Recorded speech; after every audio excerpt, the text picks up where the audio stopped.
There's lots of things happening at IRSA. The most recent thing is the Euclid Quick Release 1, but let me just highlight a couple of other things as well.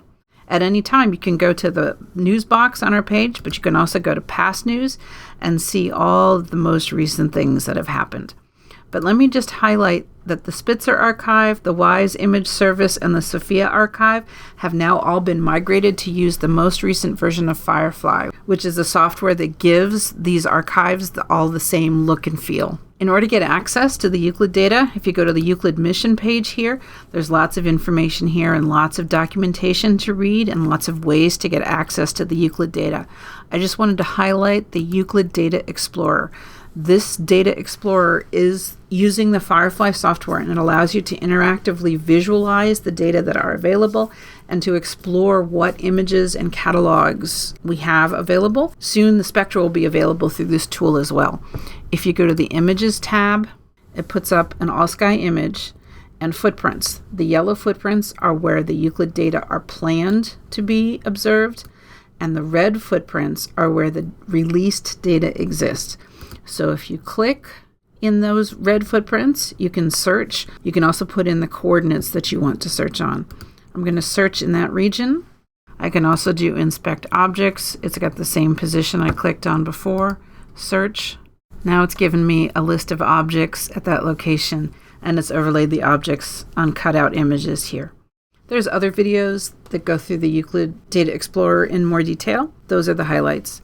I just wanted to highlight one other thing that may be a little bit disconcerting if you've used our tools before. When you overlay a catalog on an image, if the catalog is really big, like this 5,000 source catalog on this image here, you can see that it's overlaid some individual sources, but it's also overlaid boxes with numbers. What's going on here is that it is trying to render a large catalog in a way that makes sense for your browser to handle it on top of this image. It is telling you that in this box, there are 236 sources in this catalog. In this box, there are 322 sources in this catalog. If you zoom in, it will eventually show you all of the sources, but if you zoom out, it will bundle them up. If you have multiple catalogs loaded, as I do here, you can control the additional layers of catalogs by going to that layers icon. And you can see that it's trying to show you, okay, in this box, there are 135 sources from the Gaia catalog, 58 sources from the WISE catalog, and 262 sources from the 2MAS catalog. And again, if I zoom in, it will eventually show me all of the individual sources from the individual catalogs. But as I zoom out, it bundles up the sources to make it easier to absorb what's going on and easier for the browser to handle. You can change the way that this is represented. You can change the colors now from the tabs here, but also from the layers icon, you can change how this is represented.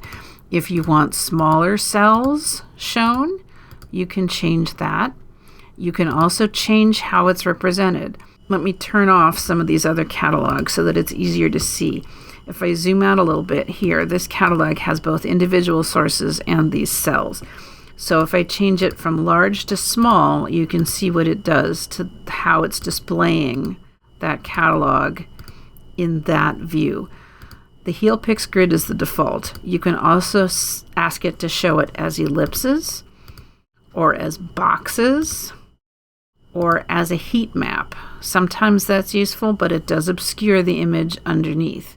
You can change how opaque those colors are as well. If you go to the color, if you change this last value, if you make it, say, 40 rather than 100, you can change the opacity of the colors that it's using. And you can also choose what the color stretch is, the color range is that it's using, how it's mapping the source numbers to colors here. So you have a lot of flexibility in how it's rendering that information. And of course, you can change the symbol just like you always could. If you're not expecting this, though, if you're used to how it behaved before, it might be a little bit disconcerting, especially if it just starts throwing up diamonds at you if you're not ready for it. This is more powerful, though, because it does show you every source in the catalog, especially when you zoom in. It makes it easier scientifically to understand what's going on because it is showing you every source in the catalog that you've loaded. So, lots of new stuff, lots of new data. Play around with it and let us know what you think.